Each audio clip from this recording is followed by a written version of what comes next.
तुम्हाला माहिती आहे का, दोडक्याची ज्या शिरा असतात त्याची चटणी खूप अप्रतिम अशी लागते. तुम्ही पण करून पहा, मस्त लागते. आणि ह्या शिरा काढून घ्यायच्या आहेत.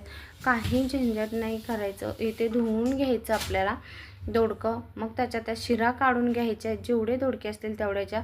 आता इथे तिखट ज्याप्रमाणे खाल त्याप्रमाणे तुम्ही मिरची वापरायची. जिरं, मिरची, लसूण हे आपल्याला ठेसून घ्यायचे जाडसर असं. आणि मग ते आपण ज्या शिरा काढून घेतल्या त्याही जाडसर आपल्याला त्याच्यामध्ये खलबत्त्यामध्ये कुटून घ्यायचे.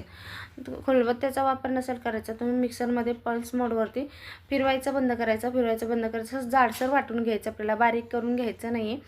एकदम मस्त अशी चटणी लागते. व्हिडिओला लाईक, शेअर, सबस्क्राईब करायला विसरू नका. तर हे आहे बारकं लेकरू, ते पण त्याला जे मी काम करते ते त्यालाही करायचं असतं. ते छोटं आहे अजून, ते तिथंच असतं मी जेव्हा करते तेव्हा. आणि मग तेल घालायचं 1 चमचाभर. आणि हे जे वाटण केले ते हे वाटण आहे ते तेलावरती घालायचं. थोडा वेळ पलटून परतून घ्यायचं. छान असं कुरकुरीत करून घ्यायचं. गॅसची फ्लेम बारीक ठेवायची. आणि मस्त असं हे आपल्याला पलटून शेकून घ्यायचे. मग त्याच्यामध्ये मीठ घालायचं. तुम्हाला हवी हळद वापरू शकता. कोथिंबीर बारीक चिरलेली वापरायची आणि त्याच्यामध्ये शेंगदाण्याचं कूट घालायचं. व्हिडिओला तर लाईक, शेअर, सबस्क्राईब.